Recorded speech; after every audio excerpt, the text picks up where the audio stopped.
Hello, everyone, and thanks for joining. This is Kalyan Karmakar here, wishing you a very, very, very, very happy new year. And I'm coming to you live after what a little bit of a break which I took. So you might take a break, but some things don't change, like a poor internet connection. But hopefully, I've got that worked out and fine. So this is Kalyan Karmakar here. Great to see people joining in if you're in the Indian subcontinent. What is probably the first lunch break of the first working day for many of the new year, unless of course you have to work on the first as well, in which case it's a bit sad. But again, it's a good way to start the year as well. So I'm coming to you after a bit of a break. I don't know if you realized it because I was posting on Instagram on and off. But through this period, which was from 25th to Sunday, I tried to sort of stay off social media apps. I would occasionally come to Instagram and post a few things, but that's about it. Um, yeah, Rishabh, I'm doing good. Enjoying Mumbai. I don't know which part of the world you're in, or whether you the US right now, but so good to see so many of you joining in. Like I said, probably doing lunch hour for you if you're in the subcontinent on the first working day. So I took a break, and I was feeling the need for it towards the end of last year to the end of December. I was just feeling this need for a bit of a break, and then Happy New Year to you too, Amrita. And then I took part in this online yoga course from the Sivananda Institute in Gurgaon. It was a back pain course, a very nice course, by the way. And every evening we'd sort of switch on the laptop and do it. Happy New Year to you, Rohan. And over there, the teacher spoke about the need of slowing down, switching off at times, relaxing, and I realized that I wasn't doing it. So then what I did was that for two successive Sundays, I switched off social media apps on my phone, and through most of the day, I stayed that way. And then at night, I came and sort of posted pictures of what I ate. Then what happened was that my wife Kenaz, who works in advertising, so in their agency they had decided to take a break in that last 1 week of the year, which is roughly the period from 25th to 1st, and adjusting for Friday, Saturday, Sunday, and whatever. And they were working really hard to make sure that everyone can take the break, because if everyone in the agency had worked very hard through the COVID months. No one took personal leaves or anything like that. So the idea was for people to recharge. I remember when I used to be in a corporate career, then sometimes we would also take the last week slow, especially in the latter years of my career where the winter break became a big thing with more and more multinational clients coming in, and with the worldwide sort of teams shutting down over winter, then even Indian teams would go slow, and so would the agencies. So I thought that maybe I could also do something like that during this time and take a break. Now it's a bit difficult as a freelancer to decide when to take a break, because how do you define work? And that's a question which I would often ask myself, because if you look at work as something which is directly leading to salary or money, then first of all, if you're a freelancer, then there's no question of a salary or someone you're working for, unless you're working as a retainer for someone and this thing. Then it's commission projects. But what happened, and I think this is true for freelancers across the world and across the categories. I'm not sure how much or how frequent commission projects were during the COVID. So I think a lot of freelancers across the world use this time to sort of create work through their own social mediums, or their mediums, or to train themselves, and keep the sort of creative fire going, learn from what other people are doing, join different sessions. I'm joining Kurush Dalal's food writing workshop. The sixth one is happening on 11th of January. I'm going to join that. I've been part of the faculty for the last 5 months. This time also, where Kurush invites me to give a talk on food writing, but this time I thought that I should join and learn there, because I really enjoyed being a part of the yoga course as well. So the thing is that as a freelancer, how and when do you decide when to take a break? Because it's not that all the work which you're doing is actually leading to, for projects or, commissioned by people and things. So in any case, sometimes you feel that you're not doing any work, and especially if you're someone like me, and I'm someone who writes about everyday food, then first of all there's and I write for myself right now, so it's not that an editor has to sanction it or a boss has to sanction it and so on. So I've not been starved, no pun intended, with material on content to create and avenues to create it, because I have my own social media channels and my own meals. So you know, so Rohan was saying that he was part of Kurush's last course. It's a great course. Yeah, it must be, because it's in the sixth round, and I remember the first time it was actually in the university. Then they moved slowly into an online version. So yeah, where was I? Yes. So sometimes it's difficult as a freelancer to define what is work, and if you're like me, when you're writing about your everyday life, and then you have a lot to write about, and especially food, because food is something which you will eat every day. And if you have got your own outlets or platforms, then you don't really depend on someone to sanction it. So there are places to write. And then if you want to take a break, you almost start feeling guilty, because as it is, you're not sure whether what you're doing is traditionally defined as work or not work. And then and then of course, if the other person in the house, my wife, has this very high pressure job and this thing, then you start wondering that are you sort of goofing off, and should you take some time off? But I did. So it was a nice break, and let me define how I took a break. So I write about food, and I write about the food that I eat. So no, I didn't take a break from eating over the last 8 or 9 days, but and I did post about it on and off, a bit on Instagram, bit on Twitter, bit on Facebook. But one thing which I've consciously did was, through large parts of the break, except maybe the last couple of days, to stay off the social media apps on phone. Like there could be one time, maybe after lunch or late at night, where I'd switch on, log on, and then post it, and then go off. The other thing which I did was that brevity. So consciously keep short captions, so that I won't have to spend too much time thinking, editing, typing, and and it was important for me to stay off the phone, because I keep going back to the phone. I keep going back to the handset and checking what's happening, even if I'm like just with people or reading or maybe cooking or chanting or just doing nothing else. But I keep looking at the phone. So I would do that even now. But when I'd go to the phone, then I'd see that I'm logged out, and at least I was not that much of a gone case that I'd go and switch on the app. So that was a good break. And why did I switch off the apps? There were two reasons. One is that you're tempted to keep posting. Then the other is that you don't focus on what you're doing. You're not in the moment, and you're in the phone. And the third is, honestly, I mean, even though I consider myself to be a reasonably centered person, but sometimes it just gets a bit overwhelming to see what's happening out there on social media, because when people are sort of, yeah, it gets a bit overwhelming sometimes on social media, because when people are sharing from their pause due to poor connection must be the most frequently flashing message of 2020, which carried on to 2021. So like I said, I mean, sometimes it does get a bit overwhelming when you're on social media, and Let's Hunt for Food is saying that, and saying is very true, because you see people posting about what they're eating, or whom they're with, or where they're going to, or what they're accomplishing, and so on. And sometimes it gets a bit overwhelming, and you might begin to get what I remember Monica Manchanda talking of as the imposter syndrome, or sometimes you just feel bad about your life, or sometimes you just feel irritated sometimes, because you know that what people are posting might not be actually what they're doing, and you want to call them out, but you don't, right? They're, I mean, like they say that the moment you throw stones at others, stones come back at you. So you don't do that, but sometimes it just gets a bit too much.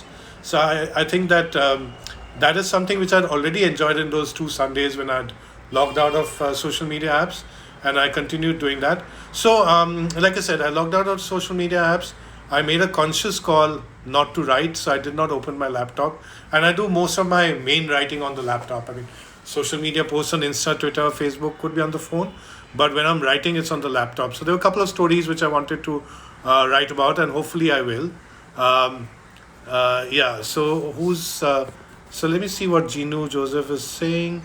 It's a new format for the comments. Uh, Living in the moment, as you said, is what happens when we are tempted to post. Yes, yes, yes. Yeah. So I normally write on the laptop. So I made a conscious call not to open the laptop because once I start writing, I keep writing, I keep writing, keep writing. Brevity is not one of my strong points, so most of my writing is long copy. And then after I write, I keep editing, I keep editing, I keep editing. And you will of course say, how come you still get so many typos and silly mistakes? Well, that's after a lot of editing. So imagine how it would be if I hadn't. And so I decided not to do it, and there were a few stories I wanted to write about. I wanted to write about the stories of so many people whom I saw in 2020 to sort of sum up whether it was home chefs or content creators or achievers in the food world who all faced a bit of a roadblock because of 2020 and then found ways to surge ahead by trying out new things. Like for example, if I take achievers in the food world, Vikramjit Roy, who was earlier with Tian and then with Po and doing very high end experimental Asian food. He started his takeaway delivery outfit in Delhi called Fun Panda. I've ordered from them a couple of times. Fun Panda Asian, and then most recently Park Streets. I keep ordering from him for my brother in Gurgaon.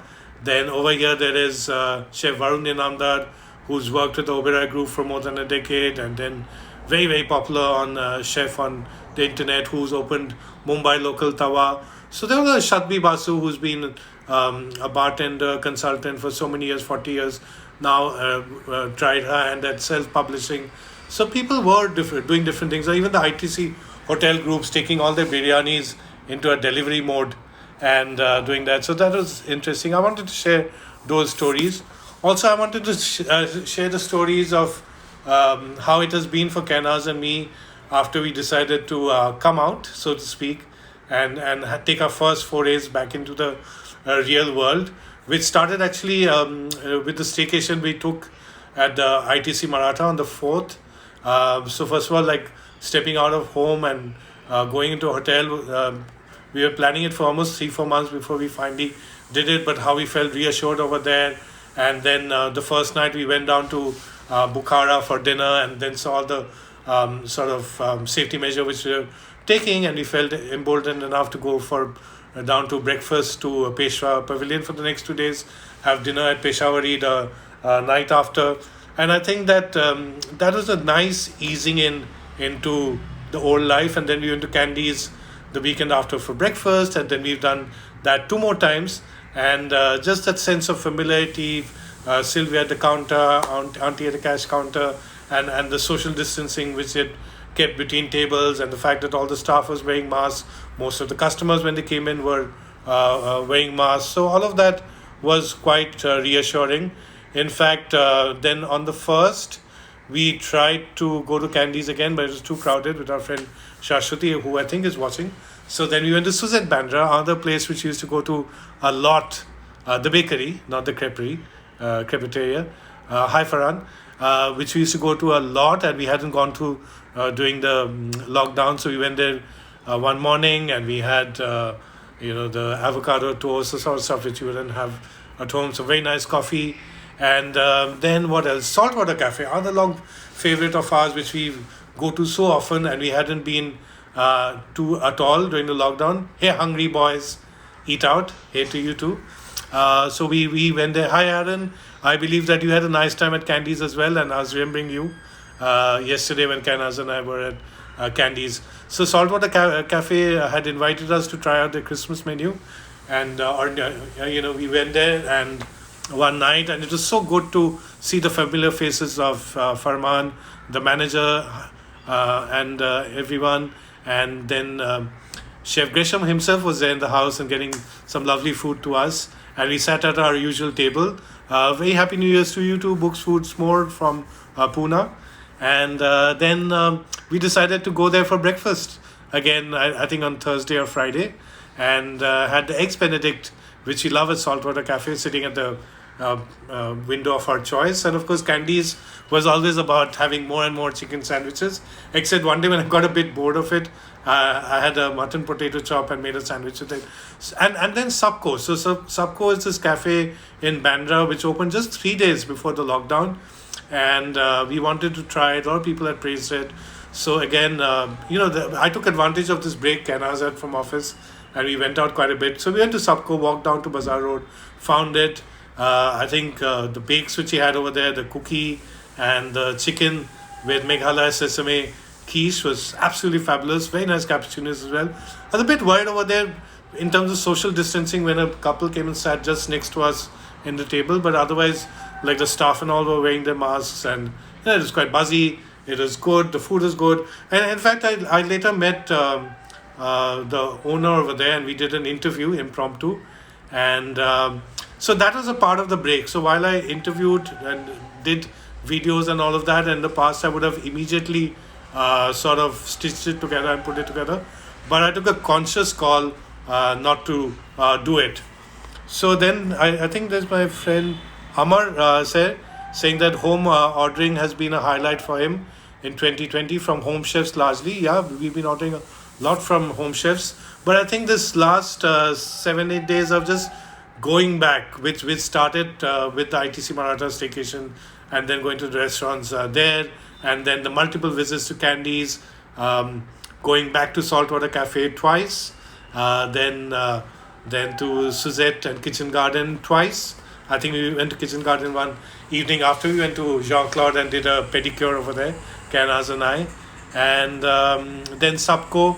So I think slowly getting a bit of our lives back, wearing our masks. Of course, there were times when we'd feel nervous if there were too many people. Like, for example, at Candies, when I went to pay yesterday, the cash counter was very crowded because of the people waiting for deliveries. But then again, it emptied out once the group left. So, I mean, we know that it's not the way it was, but I think that after 8-9 months of being under siege, and happily so, or not happily so, but at least we were not uncomfortable. I think it was good to come back. It was good to come back. But coming back to the break, I think I enjoyed it. I enjoyed the fact that I was off the social media apps on the phone. I enjoyed the fact that even if I went and checked on my phone, there was nothing to see, and there was less pressure to post. I enjoyed the fact, though I was dying to write a couple of articles, like I said, about these turnaround stories and about our experiences of going back. But I told myself it can wait. It can wait. I don't think it's breaking news. I don't think it's going to, like, people's lives are going to change dramatically if I don't write it on the 30th or 31st. So I think it can wait. I deserve that bit of time. I even Foodocracy for her, my weekly interview after doing, I think, 22, 23 episodes week after week, ending with Sadhvi Basu, a fabulous interview. You should see it. I took a break last week, but I'm going to come back with a new episode this week, and I already have a very, very interesting speaker coming up for there, and you would love to listen to that. And also the cooking videos which I was doing, again, I took some time off. I did cook, including for an impromptu New Year's party when Kurush said that he's coming over. But, so that was a fun evening. And, Kurush and Ria coming over, and we called Shashwati over as well. So the first party, I think, which he had since 31st, 2019. So it was a nice experience. There's Ashish Chopra, the Seeking Man, and I had the pleasure of being interviewed by him on his channel sometime back on a wintry evening, and he's in Delhi, and I can assure you he won't be in a t-shirt the way I am in Mumbai. Tasting Spoon said that she enjoyed the New Year break. Thank you, Ashish, and stay healthy and blessed as well. It was lovely to see the pictures from your home and of your cooking. So I did some cooking. Our cook Banu did some cooking, and also what happened was that while I took a break, my tummy also after Christmas said it needed a break. As Phil Rosenthal said in one of his episodes, one night it went whoosh, whoosh, whoosh. And then the next day was khichdi and patla murgi chol and doi and all of that. And then for the next few days, it was just home-cooked food, either me cooking, Banu cooking, Kanaz cooking. And then we did have one or two outings, like I said, more breakfast outings at places which we used to go to. But otherwise, we requested people not to send food for tastings and so on, because I think even the tummy needed the break. But I realized that how much, yesterday when I had a basic meal of bangra fry and bajra roti and stuffed bhindi with the masala, which has come from um, old fashioned gourmet, which is based in Gurgaon, and I took some of the prawn chili, which had been sent by Welton of Chutney Collective, which is absolute stuff. I realized how much I've begun to enjoy home cooked food, and I think that is one of the nice things which 2020 left behind in our life. So it's getting back to normal. Kainaz is back to her work calls this morning. I made breakfast with some leftover chicken from the chicken wings which I made, and stuffed omelets with that, and had it with the sourdough which was sent to me by Binal. Very nice sourdough with jalapeno and olives. So nice stuff. Hi to you too, Zabi Khan. And I thought that before I get fully into work, I'm going to ease in with a live. So then I'm just going to sit and talk to you guys, and then slowly get back into editing the Subco video and starting to write, and so on. The two boys, Baby Loaf and Little Nimki, are napping. I think sometimes there were times when I sometimes wondered, what have I achieved in 2020? Have I achieved anything? Have I just been this thing? But if there's Prema's Kitchen, Meenal saying hi. She's, so she does Tamilian food from Tirunelveli in Mumbai. She's Mumbai born, but her parents had come, who are Nonagerians, had come in from Tirunelveli to Mumbai. And I had the good fortune of having first her brunch box, and then recently her lunch box, and which comes with a banana leaf and lovely weighted in Tamilian food. So, like Amar was saying, that discovering the kitchens of India through the home chefs has been a wonderful exercise. I wasn't sure when I woke up today whether I was, ready to get back into the grind. It's fine to call it a grind, actually. Just sitting and writing and talking about your food. I don't know if it's this thing. In fact, I was wondering what have I achieved in 2020. But then, I was talking of the boys, Baby Loaf and Little Nimki. So Baby Loaf moved into our house in February, I think just before the lockdown, and Nimki was born in our building, and then he moved into our house in August. So we brought up two little cats, two little lives. So if nothing else, I mean, that's I think one of the lasting memories of 2020. Shivani, thanks so much. Shivani does Bengali food as well, and we had some lovely puja bhog, if I remember right, during the Durga Puja from Shivani. And Shivani, guess what? I'm actually having khichdi for lunch. So I took out all the masalas, gave the recipe to Banu before she came in, and I'm going to have them katla mach fry with that. And there's Maruk Kitchen. Love to Munnus. Munnus is our little cats, and Maruk Mogrelia.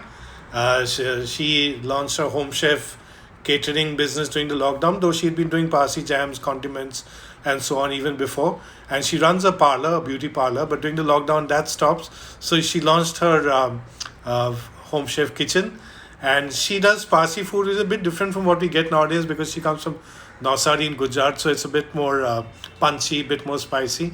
So yeah, I was tempted to continue with the break when I woke up this morning, but then I said that no, when you're working by yourself, then a bit of discipline is good to push yourself, because I've known the other side where you stop doing something and then that can mess with you. So I don't want to do that, especially when I'm in a space where I enjoy what I do, and I have the privilege to be able to do that. I'm going to take some time still to think about what I want to do in 2021. Not right now in terms of immediate goals. I mean, I will think about in terms of the sort of projects which I want to focus on. Like, for example, last year's Foodocracy India, which I'll continue, Foodocracy Kitchen, Foodocracy for Her. All of these are properties which I started, which I want to continue. But I want to, again, get back into the fundamentals of what I do. Like, I think for me, last year was a lot about, in what was a desolate situation, trying to keep one's own hope up. Keep one's own hope up one's own readers and try to bring a bit of joy through one's life. I don't think that situation has changed so much, but but things are waking up, things are opening up. So I think that if last year was about holding our ground while being buffeted. If last year was about holding our grounds while being buffeted by the storm, I think this year is about the reawakening, and one needs to sort of figure out a bit in terms of the direction in which to take and then get into the specifics. I've got our friends from Zorabian Chicken saying, hope our sausages are making your breakfast meals easy. We've actually been ordering a lot of their chicken sausages and stuff to during the lockdown, Zorabian chicken sausages, chicken ham, salami, and all that. Kenas has been ordering quite a bit through online, I think Nature's Basket. And yeah, I mean, I fried some of their cheese jalapeno sausages a few days back for breakfast, and there's half a packet left, so that's going to go into one of our breakfasts. Okay, so let me, before I end this, and hopefully Banu's come closer to finishing, getting our lunch ready, and in which case I've got an important order of business, which is to have lunch. It's nice to see those memories coming up on Facebook. There's a photograph of Banu from 10 years back, our cook, and it says about her French leaves. And of course, she's known as Banking Banu. There's a picture of Baby Lo from last year. There's a picture of the incredibly nice pork belly, which I made last year for the first time on New Year's Eve, slow cooked pork belly in the oven, where I kept pushing the oven. And now to push the oven out because little Nimki's broken the door of our oven, so we probably finally need to buy a new oven. Okay, so before I end, I just want to speak about some people whose work I have found inspirational in last year, and some of whose work I've spoken about, and I'll probably talk about that in my article if I do that, and then end that. This talk. So, like I said, let me start with some big established names who had to go and do different things. So, Vikramjit Roy, who started Fun Panda Asian and then Park Street, so delivery outlets in Delhi from being a five-star hotel and high-end Asian chef. Then Varun Dinamdar, who from being a celebrity chef on the internet, opened Mumbai local Tawa, and that way reached out his food to so many people. Very nice stuff there. Vikramjit Singh, my brother tells me it's nice because I've been ordering for my brother from there. The ITC Hotels Group, who've launched their biryanis at some very interesting prices. I'm yet to try them, but I'm a big fan of the biryanis in the hotel.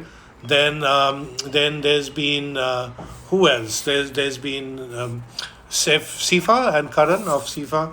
They're moving into full delivery mode, as a lot of hotels have done. Like, for example, the Impresario Group, they launched their own delivery apps. And I was very interested and impressed when I went to Saltwater Cafe and the valet sort of sanitized a car before giving it back to us. Shows the sort of efforts which people are taking. And then again, the home chefs. I mean, I was speaking to you about Maruk in Parsi. There's also Farida, who with her daughter runs Karishma Ram's Karilicious Kitchen, some very good old-fashioned Parsi home food happening over there. Ria Mitra Dalal, wife of Kurush Dalal, so they had to shut down Katie's Kitchen, the main kitchen at Mazgaon, but they've reopened sort of from their home, and they're doing their Katie's Christmas puddings have been a big hit, and Ria's also been doing the odd Parsi order. Vishwas Shah is saying that's great. Well, thank you, Aniket. And yeah, so then there's of course I spoke to you about Meenal of Perima's Kitchen, and then how can I not talk to you about Utapura, Marina Balakrishnan. She has been the case study which I've been giving to so many home chefs when I consult them in terms of her work ethic, the way she was doing. Marina was doing Keralite food earlier, and now her plum cakes, where instead of rum she used grape and orange juice to soak the fruits in, and eggless cakes, but so juicy, so moist. And then the bakers, Aditi Handa of Baker's Dozen, Kainaz Mesman of Theo Brahma, Pooja Dhingra of La 15, who moved away from our high-end or high street counter cafe, and then she moved more into retail. Chef Bhasin, Ashish Bhasin, who's a representative of people in the corporate area. He's executive chef of Leela in ambience in Gurgaon. So he's representative of all the people in the hotel industry, even like Chef Mayank, Chef Nikhil, Chef Manish and ITC, and all these wonderful people who worked really, really hard to, hold their teams together, hold the hotels together, and then come back, to give wonderful experiences to the customers. And I'm seeing that in restaurants as well. Then there are more home chefs. So Bimba Naik, who's Pathare Prabhu, who's been doing sugarcraft work, which she's supplying to the Taj chain. And with her cooking classes stopping, she's doing food orders again, and she's just done the Pathare Prabhu Undio, including the non-veg version. She's promised to send me some next Sunday. And there's so many home chefs doing such wonderful work. And let's not forget the content creators. Huh? So I think that sometimes I think we guys also need a bit of a pat on our back, and I think so. There's some fabulous work happening, and here I must talk of Kurush Dalal. I think that if there's one person who made the lockdown his own, is Kurush Dalal, and we Kainaz and I are so proud of him. Like, he is the epitome of knowledge, knows everything about everything, and he was in the academic circle as a professor. But I think that during the lockdown with Mythopia and various other people, the various workshops which he's done, like the studying food workshop, which I'm going to this time be a part of as a student also, and not just as faculty, then the diaspora workshop, then the A to Z of ingredients and everything. He kept working. Thanks so much, Ashish. You've always been so kind to me. But I think that Kurush, I think it has been the role model of what content creators can do, and he brought people together, and day to day sitting in, posting, talking, doing lives, sharing his knowledge, creating a business also out of it. I think that this is where 2020 is a year where Kurush Dalal came into his own, and the phenomena that he was known to the world at large. There are more people. Veer Sangvi, through his culinary cultures in the early days of the lockdowns, were doing interviews with chefs, then folks running the food groups, Samir and Saloni of FBI. I remember every evening doing interviews and events. Supriyo Bose and his rather mad team at the Nomad Foodie, and then with his friends like Niloy Das and so on, were doing the Badass Foodie and whatnot. Condé Nast Travel, Smita, Divya, they kept sort of creating content. They were doing events. I wrote an article for them. And then Primrose, who was with Lonely Planet, and now she's moved to Femina and Good Health. They did a lovely event, towards the end of December. And over 2 days or 3 days, they presented online chats with very experienced people from different categories. And by experienced people, I don't mean in terms of age. For example, there was one on Instagram where you had very young people who were talking, like Shivesh, for example, or my friend Manoj's son, Vinayak. But I was there with Supriyo and Ruksan speaking on travel. Then there was Gary Mayank and Varun Inamdar in one of them. They had Rushina Munsha was there. Rushina herself has been doing the Spice Chronicles with Rushina. So I think that people in the content side have been trying to keep themselves busy and motivated, and it is not easy to do that when you're a freelancer. If you're working with someone, there are things set for you, but I think hats off to my fellow content creators, and I've not mentioned, like, Varnika's and Shobek have done workshops, and Ashish Chopra have been doing these interviews. Kunal Vijayakar has done some lovely interviews, and Tara Deshpande, who I keep saying is like a beacon of positivity. So she's been doing it. Varun Inamdar, so many names. When you're doing an impromptu chat like this, maybe all the names don't come to you, and also because I'm based in Mumbai, so there's not that much maybe exposure to what's happening in the other cities. Though I know in Calcutta, like Anindra and Madhushri were launched their YouTube channel doing Durga Puja. They did the puja sort of adda over some 7-8 days, where they got Asma, Romi, Veer. I was speaking with one of them. So it is very interesting. Preetha Sen was doing stuff. Tanushi Baumek was talking about Bengali food. Mariam Rishi's been posting. So a lot of work's been happening. Rocky Mohan's been working on the home chef area with Chef Pin. So I think that 2020 has shown that that you never know what's going to be thrown at you. Curve ball, as they say in American baseball. But it also shows that the human race is very resilient, and eventually you can't hold us down, and we will come back, and many have been coming back. Talking of people coming back, they're my friends Ratika and Richa from Coldron Sisters in Jaipur. They in Foodocracy for Her told me about how the restaurant consulting business stopped with the lockdown, so they started doing their home deliveries, which is how they started. So that's what I'm saying, that you know people came across a lot of roadblocks. They had to give up doing what they were doing, but they started new things. And look at Saransh Goela. Suddenly his butter chicken, Goela butter chicken, is in London and Bangalore and Pune. Even if, say, maybe his Mumbai plans wouldn't have gone to the extent at which he did.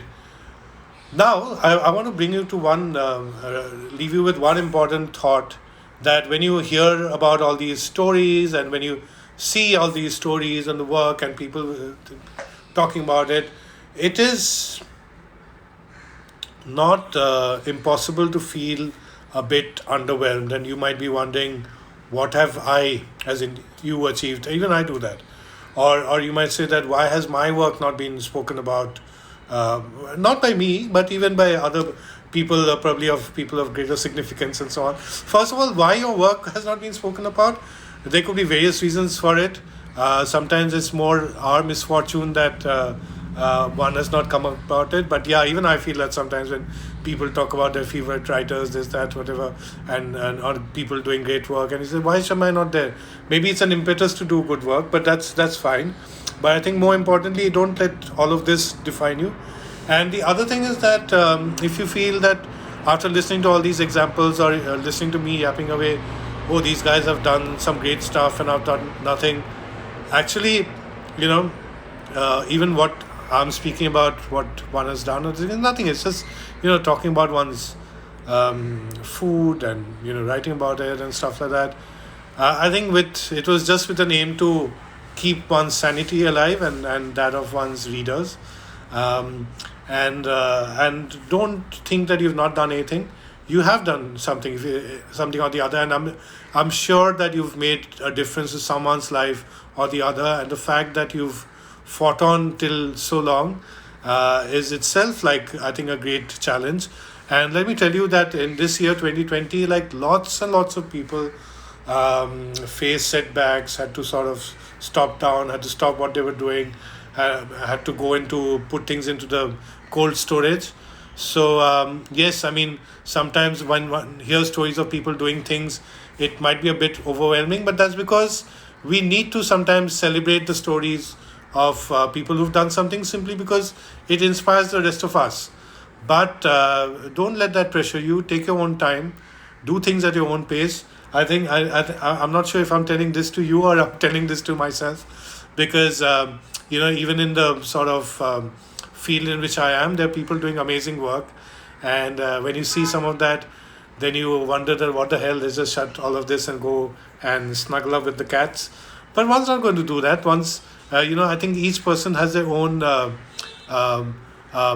ability, mission, purpose, whatever, and to make a difference in their own lives and to the lives of others.